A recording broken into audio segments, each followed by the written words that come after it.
ക്ഷമയാണ് അവരെ ജീവിതത്തിൽ. ഏത് മുസീബത്ത് വന്നാലും ക്ഷമയുണ്ട്. ജനങ്ങൾക്കിടയിൽ എന്ത് തന്നെ ആളുകൾ ആരോപണം പറഞ്ഞാലും ക്ഷമയുണ്ട്.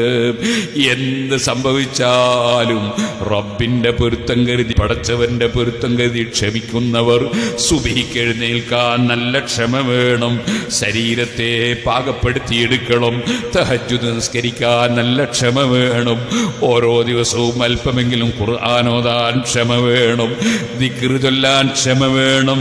നിസ്കാരത്തിന് ശേഷം 33 സുബ്ഹാനല്ലാഹ്, 33 അൽഹംദുലില്ലാഹ്, 33 അല്ലാഹു അക്ബർ, ഒരു ലാ ഇലാഹ ഇല്ലല്ലാഹു വഹ്ദഹു ലാ ശരീക ലഹ്, അവസാനം വരെ 100 ദിക്ർ ചൊല്ലാൻ ക്ഷമ വേണം. അല്ലെങ്കിൽ ശൈത്താൻ പെട്ടെന്ന് ഇറങ്ങണം എന്ന് തോന്നിപ്പിക്കും. മറ്റ് പലതും നമ്മൾ മനസ്സിലേക്ക് കൊണ്ടുവരും.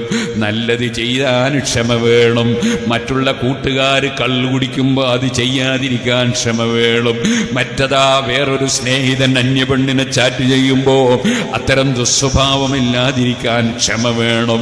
അങ്ങനെ ക്ഷമിക്കേണ്ടതിനൊക്കെ ക്ഷമിക്കണം. ഇനി രോഗം വന്നാൽ ക്ഷമിക്കണം. പണം നഷ്ടപ്പെട്ടാൽ ക്ഷമിക്കണം. എന്ത് മുസീബത്ത് വന്നാലും ക്ഷമിക്കണം.